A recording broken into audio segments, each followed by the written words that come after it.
You can see Channel 3 News earlier as well. We'll be starting at 5 o'clock through 6:30. Don't mess with Days of Our Lives or Betsy Kling, who's working hard over in the Weather Center. What you got, Betsy? I got to tell you, this is one of those forecasts. Matt Wintz is here with me today, and we're just like, oh, geez, there is so much that's going to be happening in the next 72 hours because we are basically going to set up with snow and or a wintry mix at just about any time during the weekend. It all begins as this next wedge of moisture moves in. That leading edge of that will be moving into northern Ohio starting early morning, and you can see the path of the heaviest snow. Notice the cutoff at Toledo. That's a big key to the forecast. Yesterday we were talking about a band of heavy snow. Would it be north? Would it be south? There's a lot of disagreement amongst the models, and it does look like indeed that is still the case, that there's some disagreement, but most everything is beginning to point to the heavier snow staying just north of us. That being said, 4 a.m. we will start to have snow in northern Ohio. This is your hour-by-hour forecast. Light snow spreading across the area, and we'll probably have this light to moderate snow for several hours. Now, this, of course, is coming at a very bad time.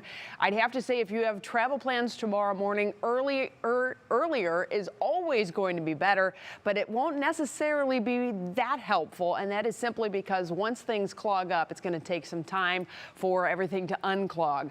The little bit heavier snow begins to move in after 6, and you can see by about 8 a.m. or so, we begin to give it a break. Farther south, we've cleared out, so things are looking good, but since most commuters in this metro area kind of head toward downtown or the east or west sides, if you're coming into Cuyahoga County, it's going to be problematic. Also, if you're traveling on 90, if you're traveling on the Turnpike, we could have some problems. So I'd have to say if you're coming north of 224 and 76, expect to have slow down, snowy roads. Remember, the plows get stuck in traffic just like everybody else does, and that really complicates things. Then we get to the afternoon. Now, this is where things really get interesting. We get a break, mostly cloudy skies. The heavy snow is out over the lake, and then it begins to sink south just in time for the evening commute. So if things time out nicely, not only will you get it on the front end, you may also get it on the back end as the snow continues to move in. By the time midnight rolls around, we start to get some wintry mixing taking place. We're talking about the possibility of not only snow, but some freezing rain. That will linger into Saturday and then even into Sunday as we're kind of oscillating back and forth between rain and or this wintry mix. For right now, these are the numbers for the morning snow tomorrow. Just the morning snow. It's not a big number, but keep in mind, it's when it's falling and the impact it will have. A little snow can make for big problems, and that looks to be the case for tomorrow.